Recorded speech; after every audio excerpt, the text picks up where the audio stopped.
boa noite. No Globo Repórter de hoje, uma viagem mágica pelo deserto peruano.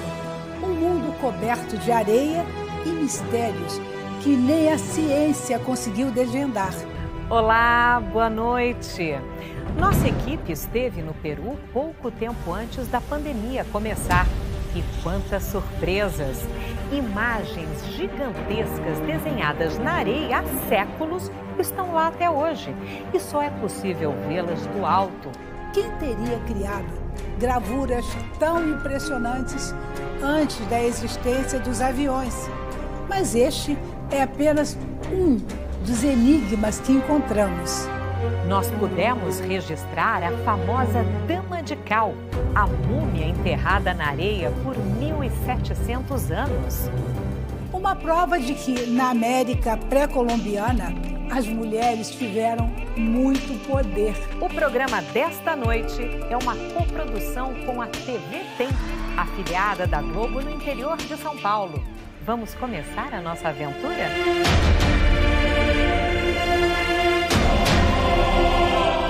Uma jornada para testar limites.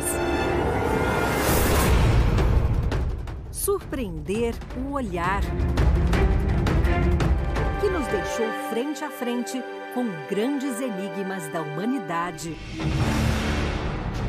O guardião dessa história e de toda essa beleza está aqui, bem perto do Brasil.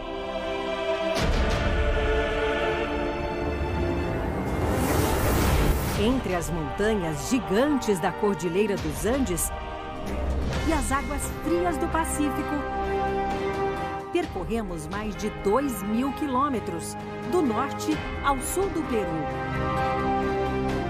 Uma viagem na areia e no tempo, em busca dos segredos do deserto.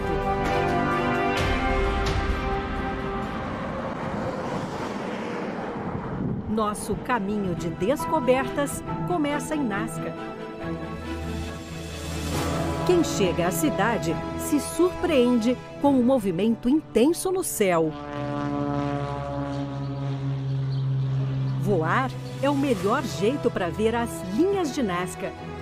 Um mistério que desafia o conhecimento humano. Então a gente vai embarcar nessa aventura. Tomamos um café da manhã bem leve, porque disseram que pode balançar esse avião pequenininho aqui. E também porque ele faz esses movimentos para a gente poder ver as figuras. É bem apertadinho aqui. A gente está bem na cabeceira da pista. Já daqui a pouquinho a gente vai receber a autorização para decolar. O monomotor vai lutando para ganhar altura. A sensação não é das mais agradáveis. Dá um frio na barriga. O avião é barulhento. Temos que usar um fone para proteger o ouvido e escutar as instruções do piloto. Não demora e avistamos uma baleia desenhada no chão. Dá para ver que ela é enorme.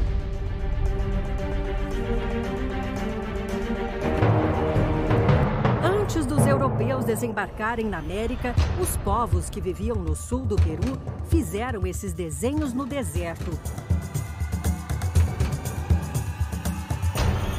Dezenas deles que só foram descobertos depois que o homem começou a voar. O piloto inclina o avião para a esquerda para a gente poder ver uma figura que mexe com a imaginação. Não tem como não se perguntar, os deuses antigos eram astronautas?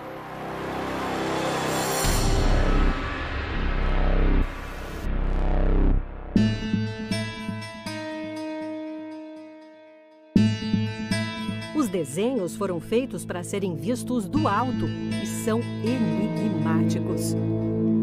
Por que o macaco tem 9 dedos?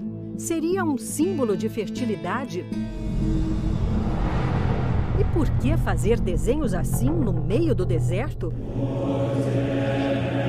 São muitas as teorias. Eles seriam parte de um calendário astronômico? Teriam sido feitos para serem vistos pelos deuses? ou indicariam a localização de água no subterrâneo. Tem até gente que jura que formam uma pista de pouso para os extraterrestres. As figuras são gigantescas.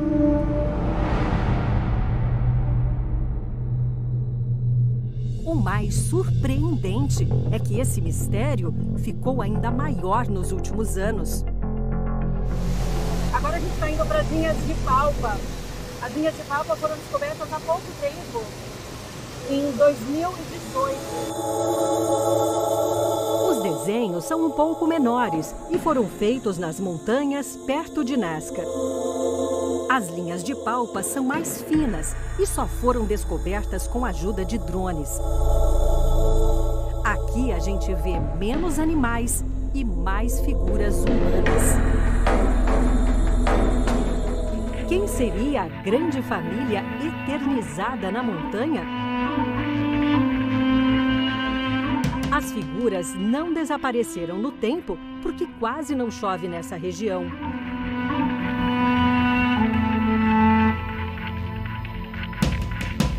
É maravilhoso estar diante de um mistério desse tamanho. E também é um teste para o estômago. Esse balanço deixa a gente um pouco enjoado. Então o copiloto me deu aqui um pouquinho de álcool. O álcool ajuda, mas nada como ter os pés firmes no chão. Ufa, que alívio. Tem outro jeito para ver as linhas de Nazca para quem não quer voar. Na verdade, vê uma pequena parte delas, mas já dá para ter uma ideia. Que é subindo essa plataforma aqui, que tem 12,5 metros de altura. Parece que não, mas é alto. Chegamos. Uma figura linda de uma árvore. Engraçado é que lá de baixo a gente não tem ideia de que está tão pertinho dela. A árvore e as mãos de 9 dedos sobreviveram intactas. Mas o desenho do lagarto foi cortado ao meio pela rodovia Pan-Americana. Corpo e rabo estão separados. Quando a estrada foi construída, as linhas não eram tão famosas e ninguém se preocupou com a destruição de um patrimônio da humanidade. Daqui de baixo podemos ver que as linhas são como trincheiras de poucos centímetros de profundidade, que destacam a terra mais clara. Os segredos do deserto peruano parecem não ter fim. Há uma semana foi anunciada ao mundo mais uma fantástica descoberta: a figura de um gato que ficou escondida por quase 2000 anos. Os pesquisadores conseguiram restaurar o desenho. O felino de 37 metros descansa na encosta de uma colina, observando a passagem do tempo e guardando as respostas que o homem tanto procura. Por que os povos antigos fizeram esses desenhos?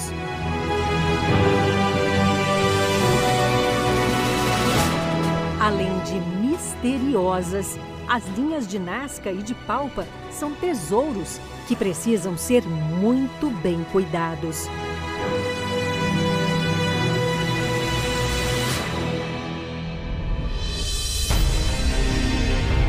O Vale de Nazca é um lugar de segredos e desafios. Ainda é madrugada quando pegamos a estrada para ir até o início da trilha, que leva até Cerro Blanco. Quase 4 horas da manhã agora e vamos partir para uma grande aventura. Aqui atrás fica a duna de Cerro Blanco, a chamada Montanha Branca, que é uma das dunas mais altas do mundo. Da base de rochas até o pico de areia, são 2.000 metros de altura que nós vamos tentar encarar. Opa! Vamos junto com um grupo de surfistas na areia. Juan vai nos guiando e já nos primeiros passos dá para perceber que não vai ser moleza. Já começou com um desafio, encarar essa subidona.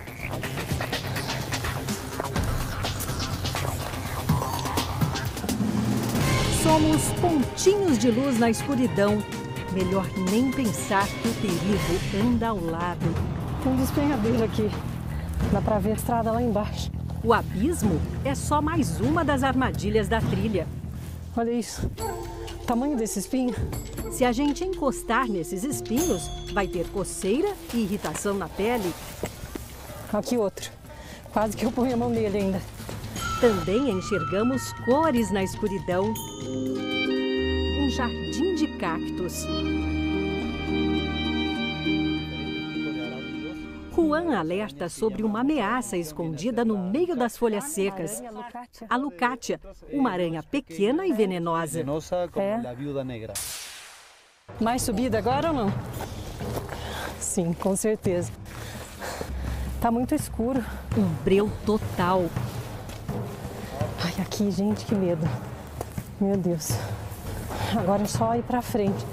Não pode olhar pra trás. A dificuldade vai aumentando e o tamanho das pedras também. Por onde? Arriba, sempre arriba. Vai ter que escolher um dos espinhos para passar perto. Ufa! Opa! O coração tá assim, ó.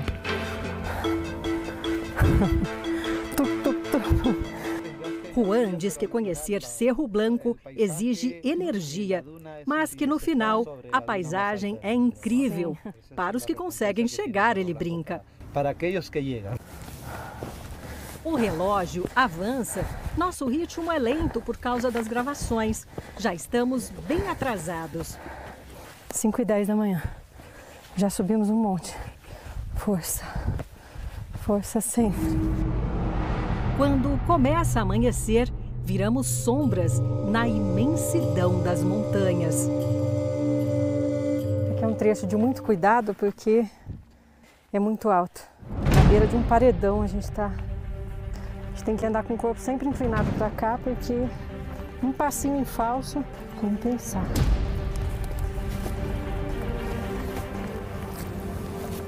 Esse é um trecho difícil, hein? A gente vai magiando aqui as rochas.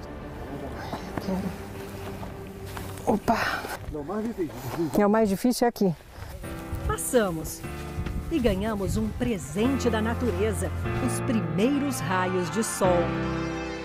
Ali o topo, onde a gente vai tentar chegar. É bem desafiador. Estamos acima das nuvens. Hora de encarar o tamanho do nosso desafio. E como nos sentimos pequenos neste cenário grandioso. Encontraremos forças para seguir adiante? O ponto final da nossa escalada ainda parece inatingível.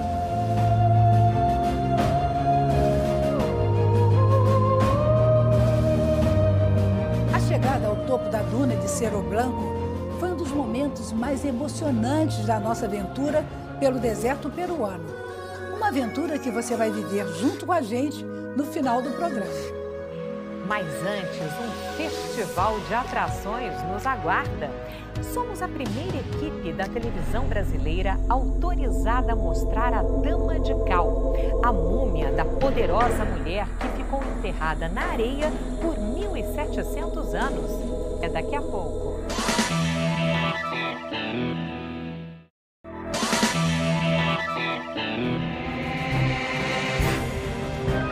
Em busca dos segredos do deserto, seguimos viagem pela rodovia Pan-Americana até o norte do Peru.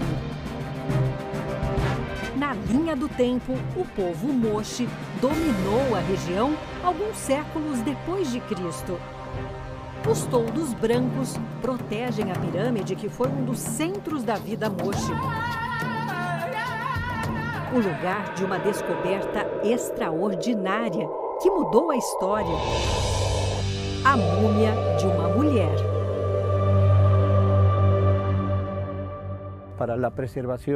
O arqueólogo Régulo Franco vai me mostrar onde foi encontrada a misteriosa e poderosa Dama de Cal. Isso aqui estava todo coberto de areia, de lama, então eles foram escavando tudo. desenhos nas paredes já mostravam que esse era um lugar importante.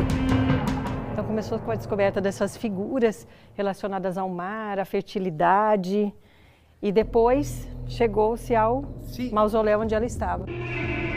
A Dama de Cal ficou escondida há quase 1.700 anos. Essas são imagens do dia em que ela foi retirada da tumba. Um xamã acompanhou tudo de perto para não aborrecer os espíritos. Foram 6 meses só para desenrolar a múmia.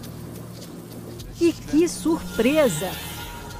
Era uma mulher, uma governante, algo jamais visto nas antigas civilizações peruanas. Vamos seguir então para ver finalmente a múmia da Dama de Cal. Vamos. Conseguimos uma autorização com o governo peruano que nos permitiu fazer essas imagens e vamos finalmente encontrá-la. Vamos a ingressar. Somos a primeira equipe de televisão do Brasil a ter essa autorização. Hacemos a apresentação. E aqui é pelo espelho que a gente... É um espelho para evitar o contato direto. Assim é. Além da preservação, tem o respeito. Eles não querem que ninguém veja a Dama de Cal diretamente por respeito aos ancestrais. Ela está exatamente como ela estava quando eles desenrolaram o fardo funerário. Aí podem ver os tatuagens nos antebraços. As tatuagens de serpentes e aranhas são símbolos de força política e religiosa. Provavelmente a Dama de Cal tinha poderes de cura e conseguia prever a chegada do El Niño. Era uma deusa para um povo que dependia do mar e de boas colheitas. Eles acreditavam na vida depois da morte. E por isso a Dama de Cal levou para a sepultura seus bens mais preciosos. E seus artículos personais de ela, como os emblemas de poder. Todos com ela.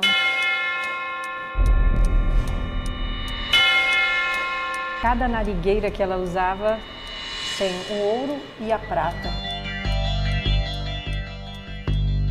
Com o avanço das pesquisas, muito se descobriu sobre a vida dessa mulher tão especial. Tinha uma estatura de 1,48 m. Pequena. Pequena. 1,48 m, desse tamanho ela era. Sim, e morreu entre os 25 e 30 anos de idade. E morreu logo depois do parto, aos pés da Dama de Cal, uma jovem oferecida em sacrifício aos deuses. Exames de DNA que tinham acabado de ficar prontos quando estávamos aqui revelaram que o irmão da Dama de Cal foi enterrado na mesma sala. Senhora de Cal é irmã do sacerdote principal. E junto com ele, outra grande descoberta. A menina que foi enterrada junto com o sacerdote era filha dela. Sim, ou seja, o tio estava enterrado com sua sobrinha. Um pescador estava numa tumba ao lado. Ele teve a missão de levar os nobres para o mundo dos mortos. Eles acreditavam que era uma viagem muito longa, rumo aos seus ancestrais, então alguém tinha que ser sacrificado para fazer essa viagem. Ainda há muito o que ser estudado, mas já sabemos que a Dama de Cal foi extremamente importante no seu tempo e continua sendo nos dias de hoje. Graças a ela, o mundo descobriu o poder das mulheres nas antigas civilizações da América.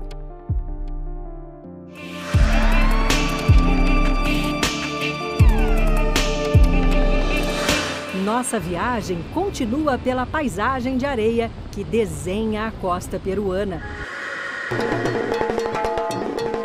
Chegamos a Sechura num dia de festa religiosa. Alegria para esquecer o sofrimento de viver num lugar tão seco. Na cidade que tem a cor do deserto, chuva é coisa rara. E água é um privilégio que não chega para todos. Os mais pobres sobrevivem com o mínimo. É um desespero aí para conseguir armazenar a água que chega. Olha só quantos lugares que ela tenta juntar água quando a água chega. Ela vem de poços artesianos e como a água fica nesse solo aqui do deserto, perto do mar... Tem um sabor de sal. A água tem sabor de sal. E pensar que a água que eles precisam não está tão longe assim. Só quem conhece o lugar sabe qual caminho seguir. Na estradinha de areia, rodeada de plantas secas, vamos em busca do maior tesouro do deserto de Sechura. O verde no horizonte mostra que já estamos perto. Um oásis no meio do deserto. Tá um calor danado agora. Vocês podem imaginar, né? Quando a gente encontra lugares como esse aqui, alívio, uma sombra e muita água fresca. Aí está o verdadeiro tesouro de Sechura. O poço foi feito por uma empresa que procurava petróleo e acabou encontrando algo muito mais valioso. Ela não é muito geladinha não, ela é a temperatura ambiente. Mas já deu para aliviar a sede. Com a água brotaram as árvores, uma transformação na terra que era seca. É bom ficar bem atento, um pouquinho que a gente anda por aqui, o pé fica cheio de espinho, eles estão por toda parte. O lugar ganhou o nome de Erva Blanca ou Erva Branca. E dá para acreditar que tem até peixe aqui.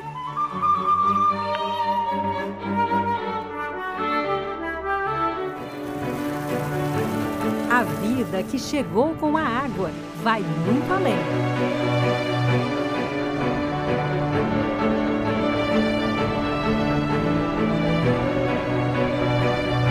Os cavalos selvagens agora têm um lugar para matar a sede. Com tanta fartura, a família está crescendo. E olha essa paisagem, que lugar lindo. O verde, o lago, os pássaros. Tem uma paz, uma tranquilidade bem grande aqui. Lugar perfeito para relaxar, porque só se ouve o som da natureza.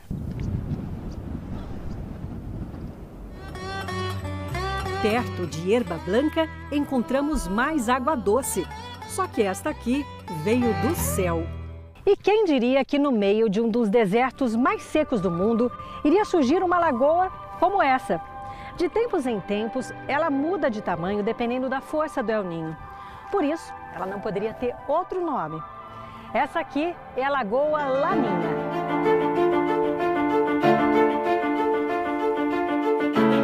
A lagoa foi formada pela água que transbordou de rios e lagos da região durante as cheias provocadas pelo El Niño. As últimas foram em 2017. Laninha traz esperança para 200 pescadores que nunca imaginavam um dia poder fisgar peixes no deserto.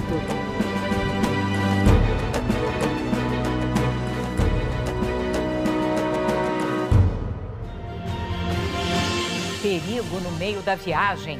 Em busca do Canyon de Los Perdidos, nossa equipe fica atolada nas areias do deserto. Mas valeu a pena o risco. Além da beleza do Canyon, conhecemos o oásis da América e o mais bonito pôr do sol peruano. É daqui a pouco.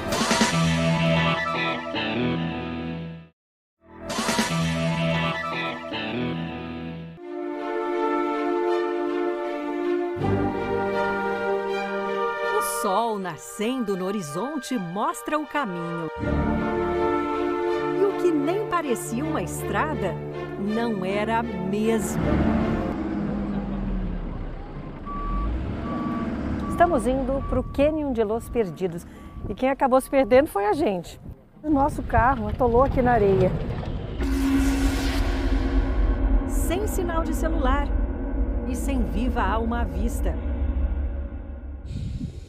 Ele está murchando aqui o pneu. Ver se a gente consegue fazer o carro andar novamente. Palpites de todos os lados. Mas nada do pneu escapar da areia. Vamos! 2, 3! Tá fácil não. De repente, surge uma esperança no horizonte. Esse é o ônibus que vai nos salvar. Que segue em frente sem dar a mínima para nós. Era ali, naquela estrada, que a gente devia estar. E foi por ela que chegou um anjo sobre 2 rodas.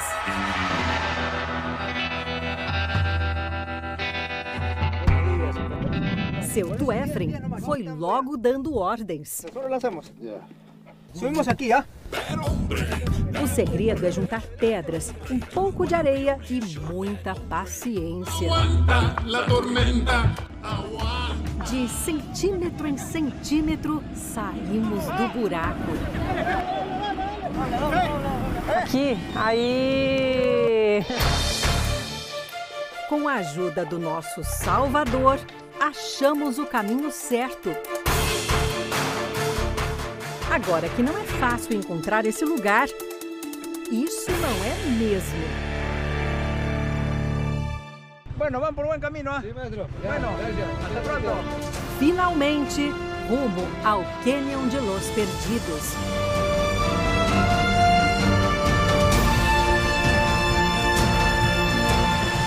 Olhos mais atentos agora para a gente não cair em outra roubada. Com mais de 2 horas de atraso, achamos o que tanto procuramos. Chegar lá pertinho para ver. Aqui do alto, o Canyon de los Perdidos. É tão alto que dá até medo de se aproximar da borda do penhasco. Eu tô andando agora no leito seco de um rio. Mas há milhões de anos, a água, que vinha com força lá da Cordilheira dos Andes, foi desenhando a paisagem, formou um cânion gigantesco no meio do deserto. Cenário grandioso. Obra que a natureza teve o cuidado de enfeitar com delicados relevos. Camadas e mais camadas de arenito que parecem bordados na parede.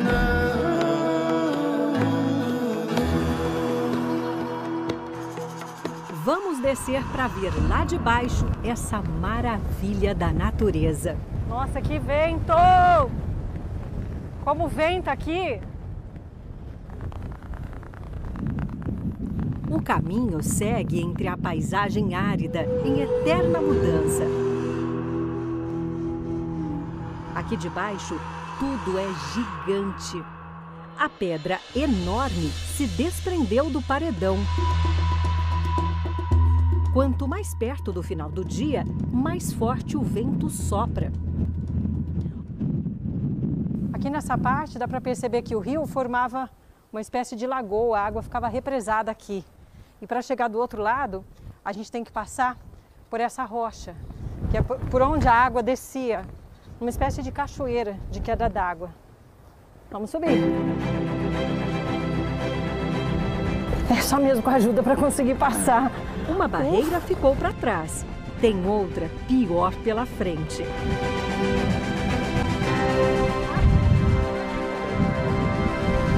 Nervoso também. Ufa! E nessa caminhada pelo cânion, o máximo que a gente consegue chegar é até aqui. Esse lugar lindo, conhecido como Olho d'Água, porque quando chove ainda lá na cordilheira, desce uma pequena quantidade de água e isso aqui enche um pouco no período do verão. E é interessante perceber como a gente fica pequenininho diante dessa grandiosidade feita pela natureza.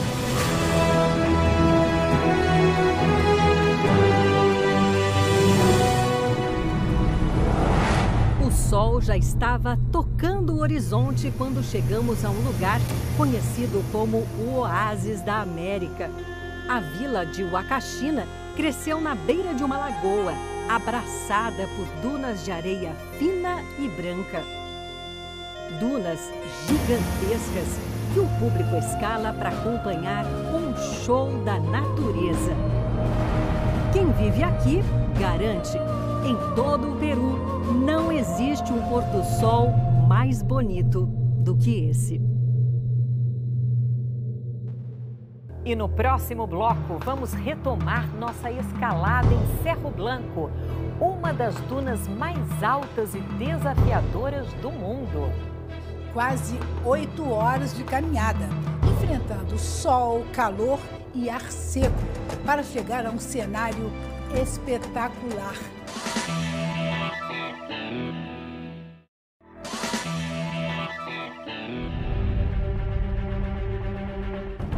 O sol acende a Cordilheira dos Andes. Estamos de volta à nossa jornada pelos caminhos de Cerro Blanco, a duna com base de rochas mais alta do mundo. A paisagem se transforma com a luz do dia e confirma a lenda. Só os mais fortes sobrevivem num lugar tão seco.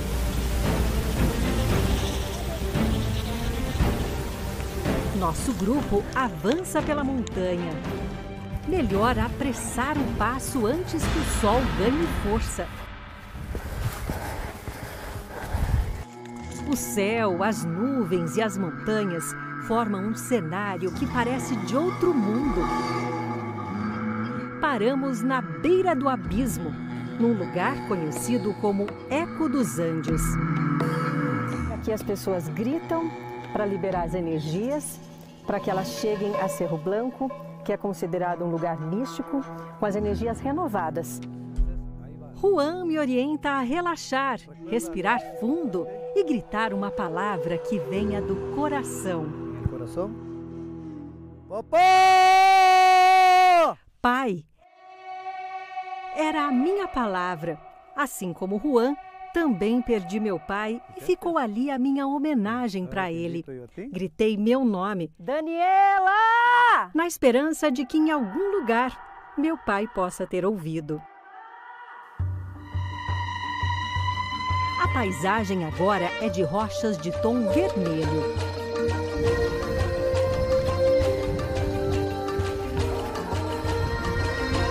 Quase 4 horas de caminhada e chegamos aqui pela primeira vez, vemos Cerro Blanco de perto. Agora olhando assim dá para entender porque essa é uma das dunas mais altas do mundo. E agora a gente segue então até os pés da duna para começar a subir. Antes de começar a subida na areia, paramos para um ritual que é sagrado neste lugar. Em respeito aos antepassados que consideravam o Cerro Blanco uma divindade, é que até hoje eles seguem esse ritual pedindo permissão para que a gente pise em Cerro Blanco e conheça essa duna que é mágica. Lo que utilizamos es la hoja de coca y el aguardiente de caña. A folha de coca, considerada sagrada pelas civilizações antigas, e aqui no Peru ela é muito comum. Algumas folhas de coca vão para a areia, as outras temos que aceitar. Ele está dizendo que essas folhas vão me dar energia para conseguir subir. Porque olhando para o tamanho dessa duna, a impressão é que a gente não vai conseguir. Tierra viene e a la tierra va. Então pedimos proteção nesse momento para que nada nos aconteça. Um brinde à mãe natureza, aguardente no chão e depois na garganta. E que dê tudo certo. Pé na areia e vamos nós! Encarar a trilha cada vez mais inclinada. O vento vai formando aquelas linhas nas dunas e elas servem como uma escada natural. Então a gente vai pisando linha por linha, como se a gente estivesse subindo uma escada formada pela natureza. Tem muito chão pela frente ainda, ou melhor, muita areia. Tá bem alto. Degrau por degrau, vamos vencendo a gravidade.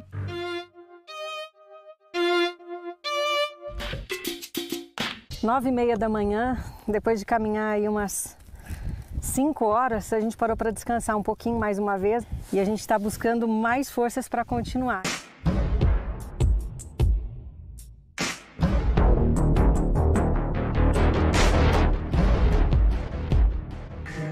Devagar e sempre. Ufa, olha, não anda. A gente vai patinando aqui na areia, olha isso, olha isso. O sol, o calor, o ar seco, o desgaste é grande. Os passos ficam mais lentos e curtos. A impressão é que o topo não chega nunca. Conquistar Cerro Blanco não é nada fácil. E com o vento é preciso ainda mais força.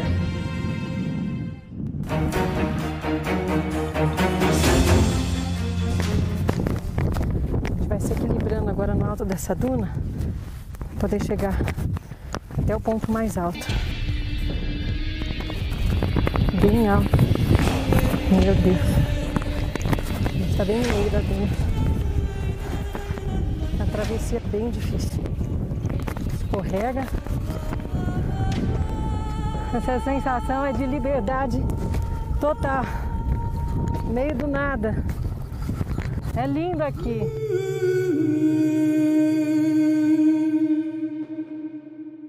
Sete horas e meia de caminhada. E finalmente estamos chegando ao ponto mais alto de Cerro Blanco, que é uma das dunas mais altas do mundo. Depois de tanto cansaço, de tanta subida, de tanta pedra, areia, vento, temos que comemorar. Uhul! Chegamos!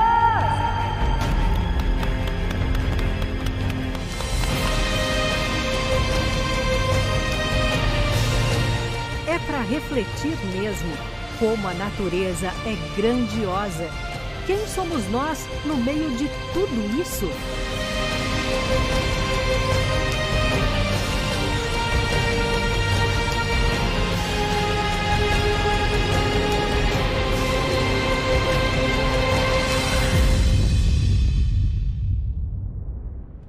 E agora você fica com a sessão Globoplay, que apresenta o primeiro episódio da série FBI. Para todo mundo, um fim de semana maravilhoso e até semana que vem. Bye! Até lá, esperamos você!